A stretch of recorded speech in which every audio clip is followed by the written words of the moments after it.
Hola, hola, hola, mis amados, ¿cómo están?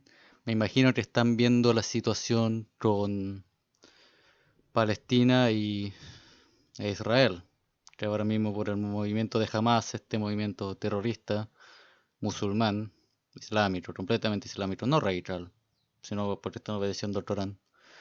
Es una situación bien terrible, la que está sucediendo acá. Y lo que suele suceder es que siempre la gente inocente la que sufre la guerra. Los pobres, los débiles, los niños. Siempre la gente inocente, siempre, porque la guerra no trae absolutamente nada bueno. En ese contexto, me parece adecuado que es el buen momento para hablar de la obra y vida de Elie Wiesel, un superviviente del holocausto nazi, y de su obra La trilogía de la noche. Y para citarlo él, quienes guardaron silencio ayer, permanecerán en silencio mañana. Olvidar sería no solo peligroso, sino ofensivo.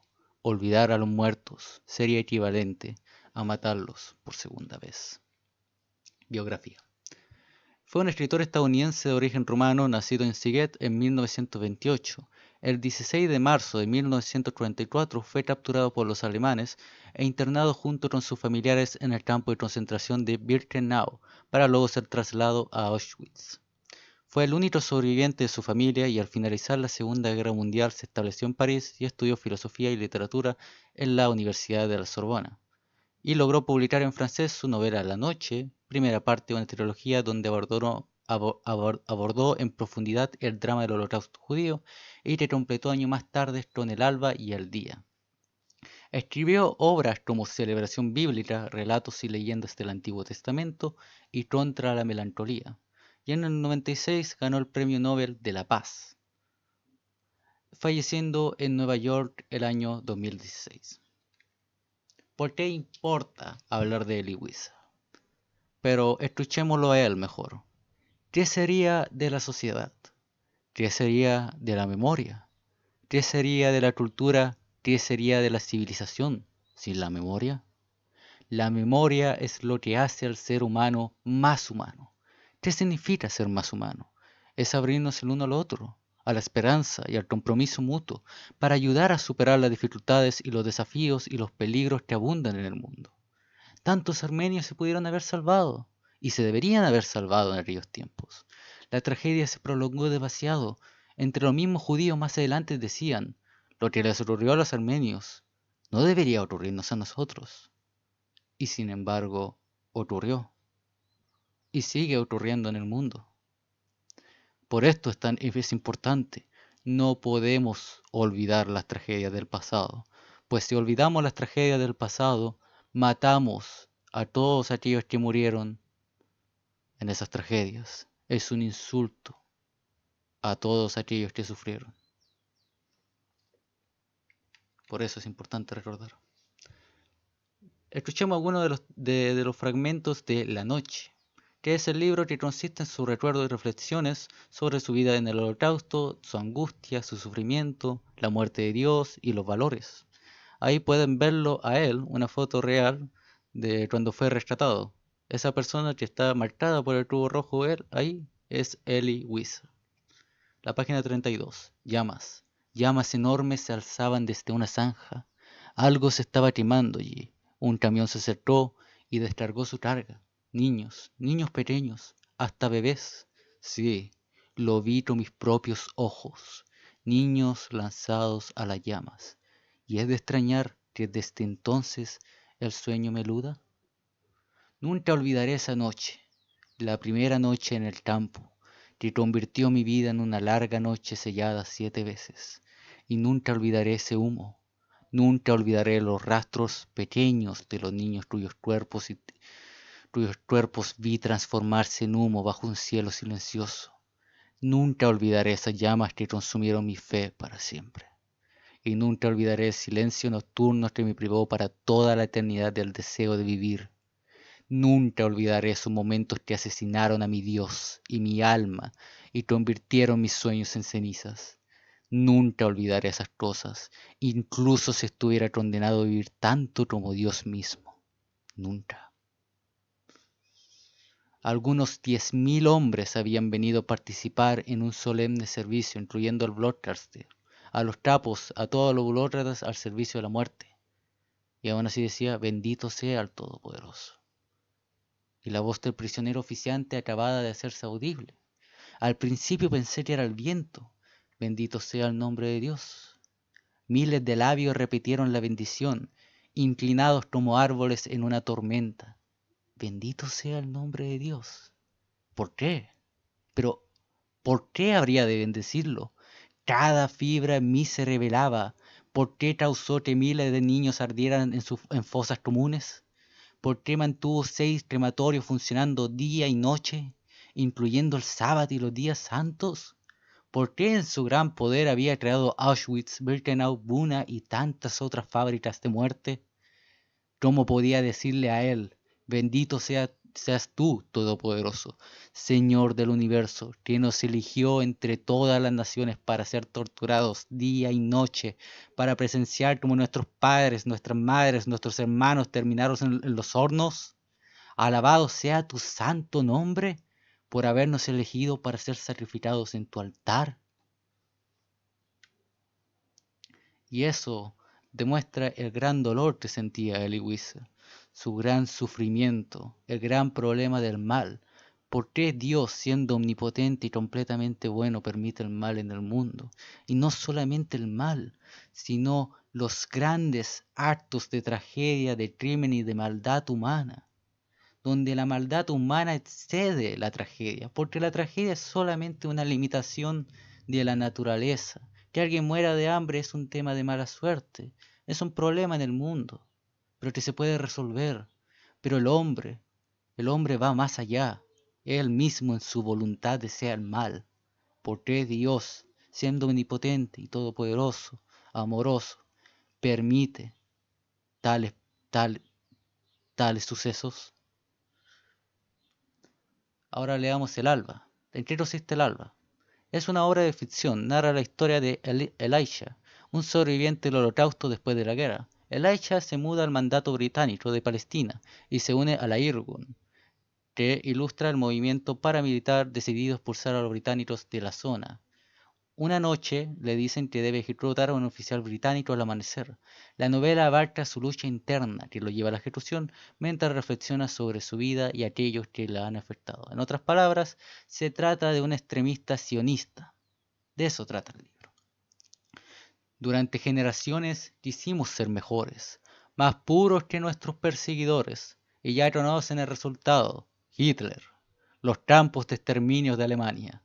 Bueno, ya estamos hartos de ser más justos que los que tienen la pretensión de hablar en nombre de la justicia. Ellos no invocaban la justicia cuando los nazis aniquilaban a la tercer parte de nuestro pueblo. Cuando se mató a los judíos, todo el mundo rayó. 20 siglos de nuestra historia lo prueban, y no podemos contar con nadie salvo con nosotros mismos.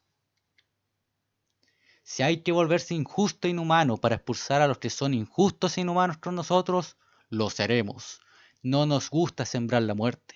Hasta ahora hemos preferido siempre el papel de la víctima al del verdugo. No matarás. Ese mandamiento fue dado a la humanidad desde la cima de uno de los montes de Palestina, y fuimos los únicos en obedecerlo. Pero dejaremos de hacerlo. Seremos como todo el mundo, y la muerte será, no nuestro oficio, sino nuestro deber. Durante los días, las semanas y los meses futuros, solo deben pensar en esto: matar a los que se convierten en asesinos.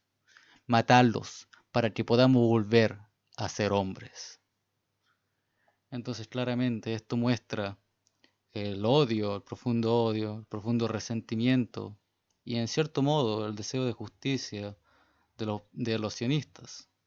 De cómo después de toda la tragedia antisemita, del desastre del holocausto nazi y todos siglos de persecución religiosa y étnica que han sufrido los judíos, ellos solamente querían vivir en paz en su nación, pero ya se han hartado, porque no se le están dando los medios, así que usarán la fuerza y estarán dispuestos a matar a quien sea para lograrlo, para la protección de su pueblo.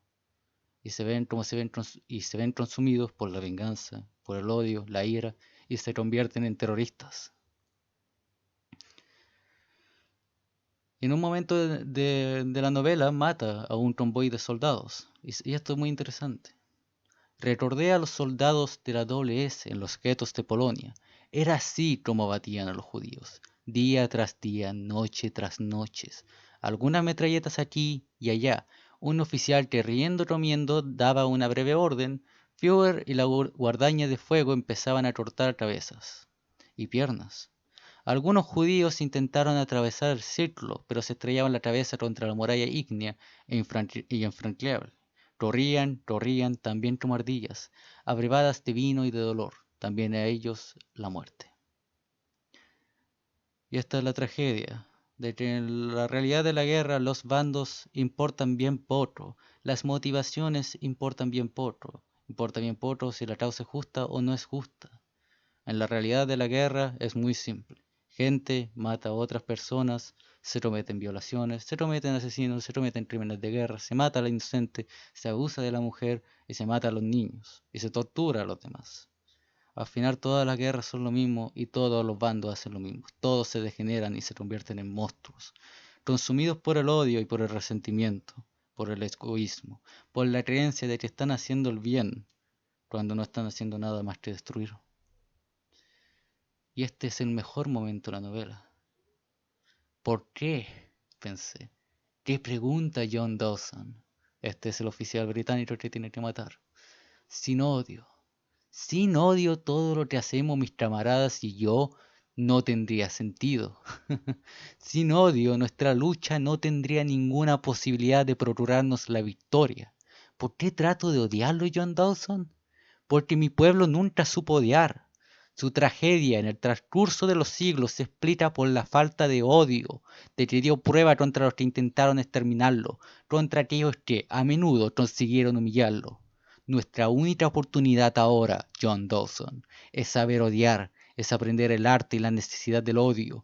De otro modo, John Dawson, nuestro porvenir será solo la prolongación del pasado y el Mesías seguirá esperando su liberación. Pero, ¿por qué trata usted de odiarme? Me preguntó. Para dar mi acto un sentido que lo supere. Y esta es la verdad, que nadie tiene enemigos. No hay nadie en este mundo que merece ser herido, porque todos los seres humanos fueron hechos para el bien y la búsqueda de la felicidad. Ustedes han visto mi video de Nética, pueden verlo. Pero los seres humanos no fueron hechos para matar, ni para odiar, ni para destruir. Fueron hechos para buscar la felicidad, buscar el bien, desarrollarse socialmente, desarrollar su razón, tener amigos, casarse, tener hijos, multiplicarse. Fueron hechos para el bien, no para el mal. Nadie cuando nace, nace a partir del odio, sino que se nace a partir del amor. Y nadie cuando viene a este mundo, viene con enemigos. ¿Y acaso no es algo bello y hermoso cuando nace un bebé? Un muchacho que puede convertirse en un abogado, que puede convertirse en un granjero, que puede convertirse en una persona de bien y amar y ayudar a los demás y ayudar al necesitado. Nadie nace en este mundo con el propósito de matar y hacer el mal. Pero perdemos nuestro camino y buscando el bien hacemos el mal. Y esa es la verdad. Que todo esto no es necesario y el hombre no fue hecho para el mal y la guerra es innecesaria. Y finalmente su novela termina con El Día.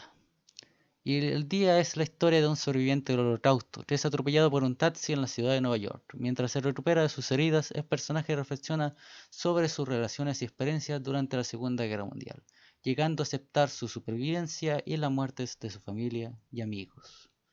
Y es una novela en la cual es mejor no comentar, sino leerla por uno mismo. Pero con lo ya dicho de las dos primeras partes del trabajo de Elie Wiesel, creo que ya tienen una idea del mensaje de él. Muchísimas gracias.